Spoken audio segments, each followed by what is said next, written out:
இயேசுவின் நாமத்தினாலே இந்த காலை வேளையிலே உங்களை சந்திப்பதில் மிகுந்த சந்தோஷம். மீண்டுமாக துணிக்கைகள் அப்படிங்கிற ஒரு பகுதியில் நாம் இன்னைக்கு பார்க்குறோம். இந்த துணிக்கைகள் முதலாவது பகுதியை நாம் ஆரம்பித்த போது ஆண்டவர் சிலரை குறித்து நமக்கு வேதத்தில் பல வருஷங்களாக எனக்கு சொல்லிக் கொடுத்த காரியங்களெல்லாம் எழுதி வச்சுருந்தேன். அதை அப்படியே ஒரு ஷார்ட் செர்மனாக ஒரு 10-15 நிமிஷம் கொடுக்கத்தக்கதாக கர்த்தர் கிருபை பாராட்டினார். அது அநேகருக்கு ஆசீர்வாதமாக இருந்ததாக, பிரயோஜனமாக இருந்ததாக சாட்சி சொன்னார்கள். அதற்காக கர்த்தரை ஸ்தோத்திரம் பண்ணுகிறேன். எல்லா துதி கன மகிமை அவர் ஒருவருக்கு மாத்திரமே. அதுக்கு பிறகு இந்த துணிக்கையை தொடங்கணும் அப்படின்னு சொல்லி நிறைய பேர் கேட்ட போதும், ஆனால் டுடே ஸ்பெஷல் தான் பண்ணிகிட்டே இருந்தோம். இப்போ அந்த துணிக்கையோட 2வது பகுதியை பண்ணுறதுக்கு ஆண்டவர் சில வாய்ப்புகள் கொடுத்துருக்கிறாரு. ஒரு சிலரை குறித்து வேதத்தில் தியானிக்கும் போது சரி அவர்களை குறித்து செய்யலாம் அப்படின்னு சொல்லி இந்த துணிக்கைகள் பகுதியை ஆரம்பிச்சிருக்கிறோம். எங்கள் ஊழியங்களுக்காக ஜெபம் பண்ணி கொள்ளுங்க. நாம் இன்னைக்கு அந்த துணிக்கை பகுதிக்குள்ளே கடந்து போகிறோம். இன்றைக்கி நம்ம யாரை பற்றி பார்க்க போகிறோம் அப்படின்னு கேட்டிங்கன்னா, நீங்கள் பார்த்துருப்பீங்க தம்ப்நெயில்ல தேராக குறித்து பார்த்து. இந்த தேராகு யார் அப்படின்னு கேட்டிங்கன்னா, ஆபிரகாமுடைய அப்பா. இந்த ஆபிரகாமுடைய அப்பாவுக்கு என்ன அவ்வளோ ஒரு முக்கியத்துவம் விசேஷம் அப்படின்னா என்ன அப்படின்னு சொல்லி நீங்கள் பார்த்தீங்கன்னு சொன்னால், இந்த ஆபிரகாமுக்கு கொடுக்கப்பட்ட விஷன் மிக முக்கியமான விஷன். நம்ம எல்லாருக்கும் தெரிஞ்சிருக்கிறபடி ஆபிரகாம் தான் இந்த விசுவாசத்தினுடைய தகப்பன். கிறிஸ்துவின் சாம்ராஜ்யம், கிறிஸ்துவின் ராஜ்யம், கிறிஸ்துவின் பலி, இது எல்லாத்துக்கும் மெல்கிசேதேக்கின் முறைமை, இது எல்லாத்துக்கும் ஸ்டார்டிங் பாயிண்ட் யாருன்னா ஆபிரகாம் தான். உங்கள் எல்லாருக்குமே தெரியும். மத்தேயு சுவிசேஷம் 1:1 கூட ஆபிரகாமின் குமாரனாகிய தாவீதின் குமாரனான இயேசு கிறிஸ்துவின் வம்ச வரலாறு அப்படின்னு தான் இருக்கும். ஏன்னா ஆபிரகாம், தாவீது, இயேசு இந்த 3 பேருக்குள்ள மொத்த ஹிஸ்டரியுமே அடங்கிடும். அப்போ அப்படிப்பட்ட முக்கியத்துவம் வாய்ந்த ஆபிரகாம்.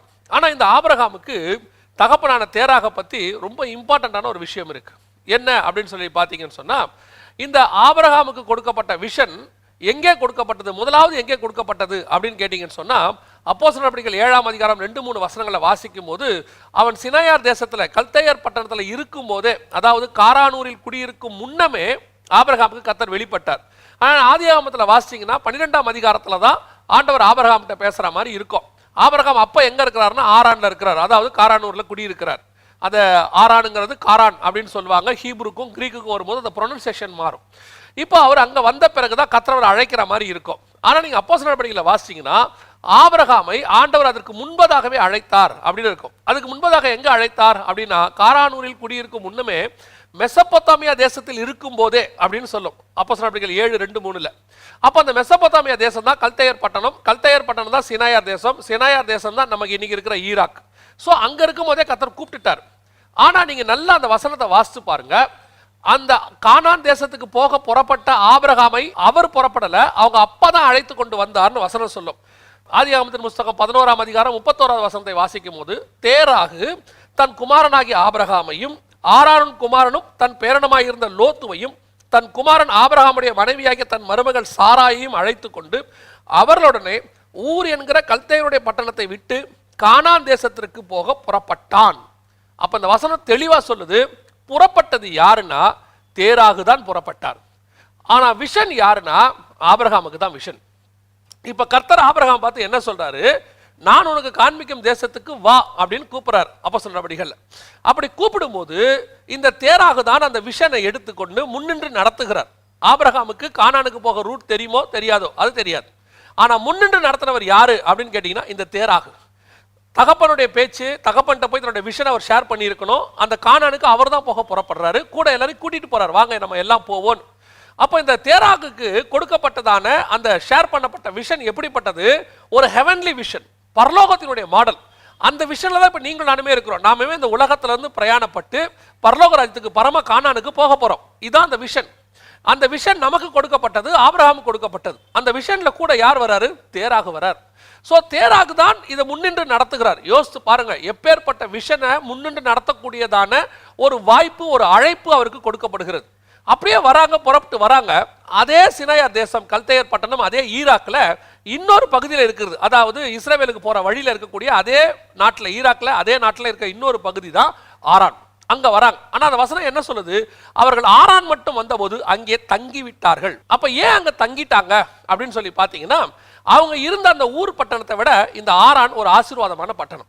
ஆரான் ஒரு செழிப்பான ஒரு பட்டணம். அவங்க அங்க வந்து தங்கி ஆசீர்வாதத்தை சுதந்திரித்துக் கொள்வதற்காக அவர்கள் எல்லா காரியத்தையும் செய்கிறார்கள். ஆனா புறப்பட்டது கானானுக்கு, அவங்க தங்கி விட்டது ஆரானில தங்கி விட்டார்கள். இப்போ இந்த ஊர் என்கிற பட்டணத்துல புறப்பட்ட அவர்கள் வந்து ஆரான்ல தங்கின பிறகு அடுத்த வசனம் சொல்லுது, தேராகு ஆரானிலே மரித்தான். மரிக்கும் போது அவனுக்கு வயசு 205 வருஷம் அப்படின்னு இருக்கு. இப்போ அதுக்கு பிறகு ஆபிரகாம் கிட்ட கர்த்தர் பேசினார் அப்படின்னு சொல்லி வசனம் ஆரம்பிக்குது. இதை பார்க்கும்போது நமக்கு எப்படி இருக்குன்னு கேட்டிங்கன்னா, அவங்க வந்தாங்க, ஆரான்ல தங்கிட்டாங்க, பிரயாணம் அங்கே கொஞ்சம் இடைப்பட்டுருச்சு அல்லது அங்கே கொஞ்சம் கட்டாயிருச்சு. திருப்பி அங்கேருந்து தேராகு மறிச்சிட்டாரு. அதற்கு பிறகு ஆபிரகாம் புறப்பட்டு போறார். பார்க்கறதுக்கு அப்படி தான் இருக்கு. ஆக்சுவலாக அப்படி இல்லைங்க.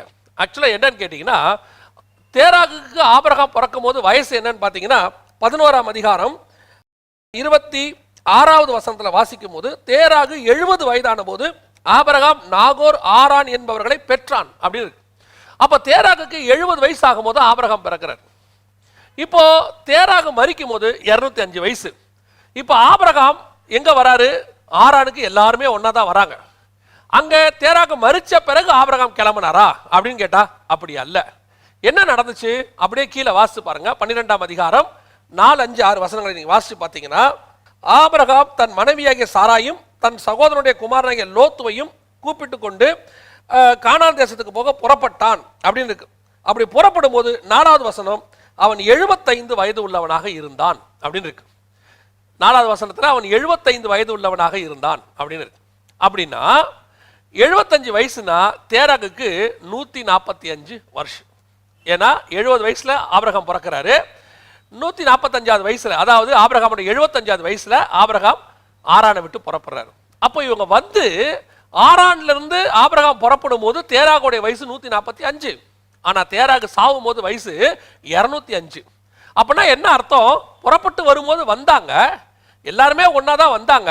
கானான் தேசம் தான் அவங்களுடைய விஷன், கர்த்தர் கொடுத்தது. அதை ஏற்றுக்கொண்டு கானான் தேசத்துக்கு அந்த ஆபிரகாமையே வழிநடத்தக்கூடிய பொறுப்பு தேராகுக்கு கொடுக்கப்படுகிறது. அவர் நடத்தி கொண்டு வருகிறார். வந்த பிறகு வழியில ஆரானை பார்த்தவுடன் அவர் அங்கே தங்கி விடுகிறார். தங்கினது மாத்திரமல்ல, வீட்டையும் கட்டிடுறார். ஏன்னா அதுக்கப்புறம் ஆண்டவர் ஆபிரகாம்கிட்ட பேசும்போது உன் தகப்பன் வீட்டையும் இருக்கு, வீட்டையும் கட்டிடுறார். என்ன விஷயம்? அதுக்கு பிறகு ஆண்டவர் பார்க்கிறார் ஆபிரகாம்கிட்ட, நீ புறப்படு அப்படிங்கிறாரு. ஆபிரகாம் புறப்பட்டு போறாரு. புறப்பட்டு போகும்போது தேராகுக்கு 145 வயசு. அப்படின்னா என்ன அர்த்தம்? அந்த விஷனை விட்டு தேராகு விலகிட்டாரு. அதற்கு பிறகு 60 வருஷம் அவர் அதே ஆரான்ல தான் குடியிருக்கிறார். அவருக்கு கொடுக்கப்பட்ட விஷன் என்ன? கானான்.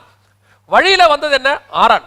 இந்த ஆரானை பார்த்தவுடன் அவருக்கு கானான் விஷன் மறந்து போய் விட்டது. அவர் இந்த ஆரானுடைய செழிப்பில அங்கேயே தங்கி வீடு வாசல்லாம் கட்டி நல்லா மாறி அப்படியே அவர் அங்க தங்க முடிவெடுத்த பிறகு தன் மகனுக்கு 2வது அழைப்பு வருது கானானுக்கு போக. ஆனா இந்த அழைப்புல அவர் பங்கு பெறவில்லை. தன் மகனை அனுப்பிவிட்டார். அவரோ அங்கேயே தங்கி விட்டார். அவருடைய அர்த்தம் என்ன? இதே தேராகு மாதிரி தான் இன்னைக்கு நீங்களும் நானும் இருக்கிறோம். நம்மளை ஆண்டவர் இந்த உலகத்துல வேறு பிரிச்சது எதற்காக? இந்த உலகத்துல வேறு பிரிச்சு இந்த உலகத்துல உங்களை ஐஸ்வர்யனா மாத்துறதுக்காகவா? இல்ல இந்த உலகத்துல உங்க மிகப்பெரிய இன்ஜினியர் டாக்டர் ஆக்கிறதுக்காகவா? இல்ல இந்த உலகத்திலேயே மிகப்பெரியதான அறிவாளி ஆக்கிறதுக்காகவா? இந்த உலகத்தில இதை விட மிகப்பெரிய அறிவாளிகள்லாம் வாழ்ந்து முடிச்சுட்டாங்க. இந்த உலகத்துல மிகப்பெரிய பணக்காரர் கோடீஸ்வரர்லாம் வாழ்ந்து முடிச்சுட்டாங்க. உலகத்தையே 70% ஆளுகை செய்த அலெக்சாண்டர் எல்லாம் மண்ணோடு மண்ணா போயிட்டார். நான் கட்டிய மகாபாபிலோன்னு சொன்ன நேபுகாத் நேச்சார் இல்லாம போயிட்டார். இன்னைக்கு நினிவே எங்கே? இன்னைக்கு தீரு எங்கே? எல்லாம் காணாமல் போயிருச்சு. அப்படின்னா கர்த்தர் உங்களை என்னையும் அழைச்சது எதுக்காக? ஆண்டவர் அழைச்சது கானானுக்கு போவதற்கு, பரம கானானுக்கு போவதற்கு. இன்னைக்கு நாம பிரயாணத்தை அப்படியே கொஞ்சம் டீவியேட் பண்ணி ஆரானுக்கிட்ட வந்துட்டோம். இந்த உலகம் எனக்கு பாத்திரம் அல்லன்னு சொன்னது போய் இந்த உலகத்தில் உங்களை ஆசீர்வாதமாக வைப்பார் அப்படிங்கிறதுக்கு பின்னாடி நம்ம போயிட்டோம். அதுதான் இன்னைக்கு ஆரான்ல தங்குத தேராகு கூட்டம். இன்னைக்கு தேராகை போல தான் நம்ம இருக்கிறோம். விஷனை ஏற்றுக்கொண்டு புறப்பட்டது உண்மை. கர்த்தர் சொன்ன அழைப்புக்கு கீழ்ப்படிஞ்சது உண்மை. எந்த இடத்துல டைவர்ட் ஆனோன்னு மட்டும் பாருங்க. எந்த இடத்துல பிசாசு உங்களை திருப்பிட்டான்னு பாருங்க. இந்த உலகத்தின் ஆஸ்தி மேன்மை இதெல்லாம் இந்த உலகத்துல வாழ்ற வரைக்கும் அது நமக்கு தேவை. இந்த உலகத்துல வாழ்ற வரைக்கும் ட்ரெஸ் தேவை. ஆனா ட்ரெஸ் தான் வாழ்க்கை இல்லை. இந்த உலகத்துல வாழ்ற வரைக்கும் சாப்பாடு தேவை. ஆனா சாப்பாடு தான் வாழ்க்கை இல்லை. பெருந்திண்டி அவர்கள் தேவன் வயிறு அப்படின்னு சாப்பாட்டுக்காகவே நீ வாழ்றனா உன் வாழ்க்கை தப்பு. சாப்பிட்றது தப்பு இல்லை, அதான் ரொம்ப முக்கியம். நான் சொல்றது நீங்க புரிஞ்சுப்பீங்கன்னு நினைக்கிறேன். இந்த உலகத்தில் நமக்கு பொருள் தேவை, பொருள் ஆசை தான் தப்பு. எது இந்த உலகத்தில் நமக்கு வாழ்றதுக்கு தேவையோ அதை கர்த்தர் கொடுக்கிறார். ஆனா உங்க வாழ்க்கை அதை பேஸ் பண்ணி இருக்க கூடாது. நம்முடைய வாழ்க்கை பரலோகத்தை பேஸ் பண்ணி இருக்கணும். என் சிந்தனை, என் செயல், என்னுடைய எதிர்பார்ப்பு, என்னுடைய வாஞ்சை எல்லாமே தேவனை நோக்கி தான் இருக்கணும், பரலோகத்தை நோக்கி தான் இருக்கணுமே ஒழிய இந்த உலகத்தை நோக்கி இருக்கக்கூடாது. இந்த உலகத்துல என்ன தேவை இருக்கு, அந்த தேவையை கர்த்தர் கொடுப்பார். அதற்கான ஒரு வேலையை கொடுப்பார். அந்த வேலைக்கு நீங்க உண்மையா இருங்க. அதுல ஒரு வருமானம் வரும். அந்த வருமானத்தை கர்த்தர் ஆசீர்வதிப்பார். உங்கள் குடும்பத்தை நீங்கள் நடத்த முடியும்.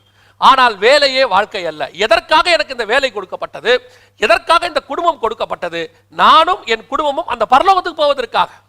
இன்னைக்கு நம்ம விஷன் என்ன ஆயிடுச்சு, அப்படியே டைவர்ட் ஆகி எப்படியாவது என் குடும்பத்திலே நான் பெரிய ஆள் ஆகணும், எப்படியாவது என்னை தாழ்த்தினவர்களுக்கு முன்னாடி நான் உயர்த்தப்படணும். தாழ்த்தினவர்களுக்கு முன்னாடி நம்ம ஏன் உயர்த்தப்படணும் நீங்க விரும்புகிறோம்? இங்கே நீங்கள் உயர்த்தப்படுகிறீர்களோ இல்லையோ, பிதாவுக்கு முன்பாக உங்களுடைய நாமம் உயர்த்தப்பட்டு சொல்லப்படுகிறது இயேசு கிறிஸ்துவினாலே. எவ்வளவு பெரிய மேன்மை! இந்த உலகத்தில் நீங்கள் என்ன அடைகிற எல்லா மேன்மையும் ஒரு நாள் மறைந்து போகும். எத்தனையோ கண்டுபிடிப்புகளை கண்டுபிடித்த விஞ்ஞானிகள் பெயர் இன்னைக்கு நமக்கு ஞாபகத்தில் இல்லை பாருங்க. உலகத்தில் எவ்வளவு பெரிய சாதனை செய்தவங்க எத்தனையோ பேர் காணாம போயிட்டாங்க. ஆனால் இந்த உலகத்தில் எது நிரந்தரமாக இருக்கிறது? எதுவுமே நிரந்தரம் கிடையாது. இந்த உலகத்தில் இருக்கிற எத்தனையோ தியரி எல்லாத்தையும் கண்டுபிடிச்சவங்க இன்னைக்கு யாரு, என்ன, அவங்க இருக்காங்களா, அவங்க சந்ததிகள் எங்க, எப்படி இருக்கு தெரியாது நமக்கு. 5000 வருஷத்துக்கு முன்னாடி வாழ்ந்த எத்தனையோ பேரை நம்ம பத்தி பேசுறோம். இன்னைக்கு அவங்க இருக்கிறாங்களா, அவங்க சந்ததி இருக்குதா நமக்கு தெரியாது. ஆனா ஒண்ணு மட்டும் நிச்சயம், நமக்கு ஒன்று நியமிக்கப்பட்டிருக்கிறது. அதை நாம் வாஞ்சையை தொடங்க போகிறோம். தேராகு அவ்வளோ பெரிய விஷனுங்க, அவ்வளோ பெரிய விஷன். அதோட விஷனுடைய மகத்துவம் என்னன்னு மாத்திரம் நான் உங்களுக்கு சொல்லிட்டு இந்த முதல் நாள் இதை நான் முடிக்க விரும்புகிறேன். யாத்ராகமத்தின் புஸ்தகத்துல 3ஆம் அதிகாரத்துல ஏறக்குறைய ஆபிரகாம் கானானுக்கு வந்து அங்கே விஷனை பெற்றுக்கொண்டு அங்கே அவர் வாழ்ந்து மரிக்கிற போது ஆண்டவர்கிட்ட அவருக்கு ஒரு காரியம் சொல்லப்படுது. உன்னுடைய சந்ததியார் 400 வருஷம் அவர்கள் எகிப்திலே அடிமைத்தனத்தில் இருப்பாங்க, அதை முடிச்சுட்டு திரும்பி இங்கே வருவாங்க அப்படின்னு சொல்லப்படுது. அந்த தீர்க்க தரிசனம் நிறைவேறுது. எப்போ? 430 வருஷம் கழிச்சு. யோசேப்புடைய 30 வருஷமும் அடிமைத்தனத்தில் இருந்த 400 வருஷமும் சேர்ந்து 430 வருஷம் கழிச்சு முடிக்கப்படுது. அப்படி வரும்போது மோசே கேட்கிறார் ஆண்டவரை பார்த்து, ஆண்டவரே நான் இப்படி போனா அவங்க என்ன நம்ப மாட்டாங்க, அவங்க என்ன நம்பணும்னா அவங்களுடைய நாமத்தை கேட்பாங்க, நான் என்ன சொல்லணும் அப்படின்னு சொன்னா அவர் ஆண்டவர் ஒரு வார்த்தை சொல்றாரு, நீ போய் அவங்ககிட்ட சொல்லு, ஆபிரகாமின் தேவனும் 15வது வசனம், மேலும் தேவன் மோசேயை நோக்கி, ஆபிரகாமின் தேவனும் ஈசாக்கின் தேவனும் யாக்கோபின் தேவனுமாய் இருக்கிற உங்கள் பிதாக்களுடைய தேவனாகிய கர்த்தர். இப்ப கர்த்தர் தன்னை அட்ரஸ் பண்றார். ஆண்டவரே என்ன எந்த கர்த்தர்னு கேட்பாங்களே, உங்களை சொல்றதுக்கு அட்ரஸ் பண்றதுக்கு உங்களை தெரியப்படுத்துறதுக்கு எனக்கு ஒரு ஃபெமிலியரான நேம் வேணுமே. இந்த பேரை சொன்னா அவங்க உங்களை தெரிஞ்சுக்குவாங்க ஆண்டவரே, நான் அப்படி யார் பேரை சொல்லணும், எப்படி சொன்னா உங்களை அவங்க தெரிஞ்சுப்பாங்கன்னு கேட்கும் போது ஆண்டவர் சொல்ற வார்த்தை, நீ போய் ஆபிரகாமுடைய பேரை சொல்லு. ஆபிரகாம்னு உங்க தகப்பன் ஒருத்தனுங்க நம்புறீங்களே, அந்த ஆபிரகாமை கானானுக்கு கொண்டு வந்த அந்த கர்த்தர் சொல்றேன்னு சொல்லு, அவங்க ஏற்றுக்கொள்வாங்க. இப்ப அந்த பேர் எவ்வளவு மகத்துவம் பாருங்க. உன் பேரை பெருமைப்படுத்துவேன்னா நம்ம எதை நினைக்கிறோம் தெரியுமா? இந்த உலகத்துல பேரை பெருமை, அதுவும் உண்மைதான். ஆனா அதை விட என்ன தெரியுமா, நம்ம பேரை அவர் வாயால ஒரு தடவை சொல்றாரு பாருங்க. ஒரு தடவை நம்ம பேரை அவர் வாயால சொல்றாரு, எவ்வளவு பெரிய விஷயம். சர்வ வல்லமையுள்ள தேவனுடைய வாயிலிருந்து ஒரு முறை நம்முடைய நாமம் உச்சரிக்கப்படுது. அதான் நான் சொல்லுவேன், ஆண்டவர் பரலோகத்துல கோடிக்கணக்கான தூதர்களுக்கு முன்பாக சிங்காசனத்தில் வீற்று இருக்கிறார். பிசாசு வந்து நிக்குது. இப்ப தேவனுக்கும் பிசாசுக்கும் கான்வர்சேஷன். அப்ப அந்த பரலோகம் எப்படி இருக்கும்? அப்படியே பின் டிராப் சைலண்ட்ல இருக்கும். ஏன்னா தேவன் பேசுறாரு. இப்பவே ஒரு பிரதமரோ ஜனாதிபதியோ பேசினா அந்த ஏரியாவே பின் டிராப் சைலண்டா இருக்கும். தேவன் பேசுறாரு, கோடான கோடி தூதர்கள் உட்கார்ந்து இருக்கிறாங்க, அப்படியே பிசாசு நிக்கிறான். இவ்வளவு பேருக்கு நடுவுல கர்த்தர் ஒரு பேரை சொல்றாரு பாருங்க, யோபுவின் மேல் கண் வைத்தாயோ. அந்த முழு பரலோகத்திற்கும் இடி முழக்கத்தை போல, பெருவெள்ளத்து இரைச்சலை போல, எக்கால சத்தத்தை போல வெளிப்படுகிற அவருடைய வாயிலிருந்து வரக்கூடியதான அந்த யோபுங்கிற அந்த வார்த்தை எவ்வளவு பவர்ஃபுல் பாருங்க, எவ்வளவு பவர்ஃபுல். அந்த வார்த்தை அப்படி வரும்போது சர்வ பரலோகமும் அப்படியே கேட்கும் பாருங்களேன், யோபு அப்படின்னு. அதான் எனக்கு ஆண்டவர் சொல்லி கொடுத்தது, பரலோகத்துல அப்படி ஒரு தடவை நம்ம பேரு அத்தனை பேருக்கு முன்னாடி பெருமையாக உச்சரிக்கப்படுமானால் கீழே நீங்கள் எப்படிப்பட்ட உபத்திரவத்தையும் சந்திப்பதற்கு ஆயத்தமாகலாம். ஏன் இவ்வளவு உபத்திரவத்தை நான் சந்திக்க தயாருங்க? ஏன் அந்த சர்வ வல்லமை உள்ள தேவன் அண்ட சராசரத்திற்கு முன்பாக என் பெயரை உச்சரிக்கிறார். அப்ப அவர் வாயில அந்த பேர் வருது பாருங்களேன். இங்க என்ன தெரியுமா, யாத்ராகமத்துல அந்த 430 வருஷம் கழிச்சு கர்த்தர் சொல்லும் போது எங்கிருந்து அந்த ஜீனியாலஜியை ஸ்டார்ட் பண்றாருன்னா, ஆபிரகாமின் தேவனும் ஈசாக்கின் தேவனும் யாக்கோபின் தேவனும். ஒருவேளை இந்த விஷனை ஏற்றுக்கொண்டு தேராகு அந்த ஆரானை வெறுத்து தன் மகனோடு கூட புறப்பட்டு, ஆபிரகாமே நான் உன்னோடு கூடவே வருகிறேன், உன்னை அழைத்த தேவன் உண்மை உள்ளவர்னு சொல்லி நகோமியோடு கூட ரூத்து வந்தா மாதிரி ஒருவேளை இந்த தேராகு வந்திருப்பாரானால் ஆண்டவர் எப்படி சொல்லியிருப்பா தெரியுமா, தேராகின் குமாரனாகிய ஆபிரகாமின் தேவனும் அப்படின்னு ஒரு வார்த்தை சேர்த்து சொல்றதுக்கு எவ்வளவு நேரம் ஆகும்? ஏன்னா பைபிள் ஃபுல்லா பாருங்க, ஆரோனின் குமாரனாக எலியேசர். அவர் சொல்லும் போதே அப்படிதான் சொல்லுவாரு, சேர்த்து தான் சொல்லுவாரு. கோத்திர தலைவனுடைய பேரை சேர்த்து சொல்லுவாரு. ஒருவேளை தேராகு அந்த உலகத்தை வெறுத்து அந்த இடத்துக்கு அவன் வந்திருப்பானால், அவருடைய பேர் சர்வ வல்லமையுடைய வாயில 430 வருஷம் கழிச்சு தன்னை காட்டிக்கிறதுக்கு அட்ரஸ் பண்றதுக்கு அதை யூஸ் பண்ணியிருப்பார். அந்த பேர், அவன் பேர் இராமல் போய்விட்டது. யாத்ராகமத்தில் அதுக்கப்புறம் தேராகுங்கிற பேர் எங்கேயுமே இருக்காது. அவனுடைய பேர் அந்த புஸ்தகத்தில் இல்லாமல் போய்விட்டது. இதுதான் உங்களுக்கும் எனக்கும் ஆண்டவர் அழைத்த அந்த அழைப்பில் கடைசி வரைக்கும் ஓடணும். இடையில வரக்கூடிய ஆறான்கள் வரும், இடையில ஆசீர்வாதங்கள் வரும். இந்த பூமியில உங்களை நிக்க வைக்கத்தக்கதான பேர், புகழ்ச்சி, பட்டம், பதவி எல்லாத்தையும் கொண்டு வந்து பிசாசு போடுவான். ஏன்னா அவன் சொல்றான், எல்லாவற்றையும் நான் உனக்கு தரேன், இந்த பூமியில இருக்கிற எல்லாம். நம்ம ஒண்ணு மட்டும் மைண்ட்ல வச்சுக்கணும், என்னுடைய ஓட்டம் கானானை நோக்கி, என்னுடைய ஓட்டம் பரலோகத்தை நோக்கி. இடையில் இருக்கிற எதுவும் என்னை அசைக்காது. ஆண்டவர் எதை எனக்கு கொடுத்தாலும் அதை அவருடைய நாம மகிமைக்கு என்று பயன்படுத்திட்டு அதை தூக்கி போட்டுட்டு என்னுடைய ஓட்டம் பரலோகத்தை நோக்கி மட்டும் இருக்கும். நான் அதனால்தான் பவுல் சொல்றாரு, எனக்கு ஒன்று நியமிக்கப்பட்டிருக்கிறது, அதை நோக்கி நான் வாஞ்சையாய் தொடர்கிறேன். நம்முடைய ஓட்டம் அதை நோக்கி தான் இருக்கணும். அப்படி இருக்கும்போது தான் நம்முடைய பேர் ஜீவ புஸ்தகத்துல வரும். 2000 வருஷம் கழிச்சு பரலோகத்துல நீங்களும் நானும் போய் நிற்கும் போது, வருகையில போய் நிற்கும் போது, எல்லா தூதர்களுக்கு முன்பாக உங்களுடைய நாமத்தை, நம்முடைய பேரை ஆண்டவர் சொல்லுவார். ஒரு புது பேரை நமக்கு வைப்பார். அத்தனை பேரும் பார்க்கும்போது ஒரு கிரீடத்தை தலையில வச்சு நமக்கு ஒரு ஆசீர்வாதமான நாமத்தை சொல்லுவார். எவ்வளவு பெரிய ஆசீர்வாதம்!